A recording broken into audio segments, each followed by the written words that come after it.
কাঁদছে ইরান, কাঁদছে পুরো মুসলিম বিশ্ব। শত শত মানুষদের চোখের পানি জানান দিচ্ছে নিজেদের নেতার এই আকস্মিক মৃত্যুতে বাঁধ মানছে না চাপা কষ্টের।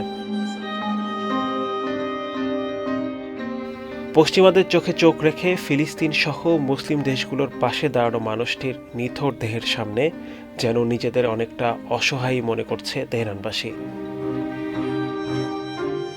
ইসরায়েলের সাথে চরম উত্তেজনার মধ্যেই প্রেসিডেন্ট ও পররাষ্ট্রমন্ত্রী দুইজনকে একসাথে হারালো ইরান। বিশ্লেষকরা বলছেন সংকট জর্জরিত পুরো মধ্যপ্রাচ্যে ছড়িয়ে পড়তে পারে এর প্রভাব। এখন পর্যন্ত দুর্ঘটনা বলা হলেও তেহরান কারো সম্পৃক্ততা খুঁজে পেলে নতুনভাবে এক যুদ্ধের আশঙ্কা করছেন বিশ্লেষকরা।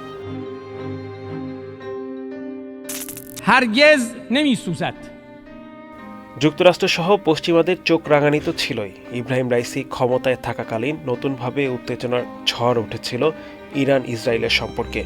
দীর্ঘদিনের রেষারেষি থাকলেও গত মাসে একে অপরের ভূখণ্ডে হামলা চালায় দেশ দুটি। আন্তর্জাতিক হুমকিকে তোয়াক্কা না করে ইব্রাহিম রাইসির নেতৃত্বে দেশে দেশে ইরান ধরে রাখে তাদের আধিপত্য।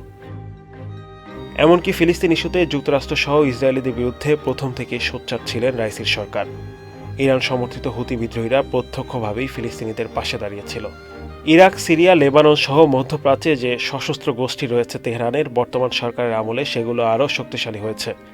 সম্প্রতি ইসরায়েলকে বেশ চাপেই ফেলেছে হুতি, হিজবুল্লাহ সহ অন্যান্য বাহিনীগুলো। পাশাপাশি আন্তর্জাতিক কূটনীতিতে কারিশমা দেখিয়েছিলেন রাইসির মন্ত্রিসভার অন্যতম নায়ক পররাষ্ট্রমন্ত্রী হোসেন আমির আবদুল্লাহিয়ান। বিশ্লেষকরা বলছেন এই দুইজনের হঠাৎ মৃত্যু কমিয়ে ফেলতে পারে মধ্যপ্রাচ্যে ইরানের আধিপত্য। পাশাপাশি চাপে পড়তে পারেন ইরানের সর্বোচ্চ নেতা আয়াতুল্লাহ খামেনি। তৈরি হতে পারে রাজনৈতিক অস্থিরতা। মাথাচাড়া দিয়ে উঠতে পারে পশ্চিমাদের দমন পীড়নের মাত্রা। অনেকে মনে করছেন রাইসির এই আকস্মিক মৃত্যু কোনোভাবেই নিছক দুর্ঘটনা হতে পারে না।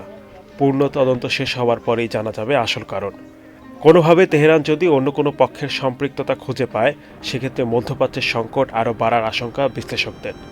এখন দেখার বিষয়, ইসরায়েল কিংবা তাদের মিত্র যুক্তরাষ্ট্রসহ পশ্চিমাদের কেউ যদি এই দুর্ঘটনার পিছনে সত্যি দায়ী হয়ে থাকে, প্রতিশোধ নাকি সরাসরি যুদ্ধ, কোন দিকে যাবে Tehran? Adnan Delwar, channel I.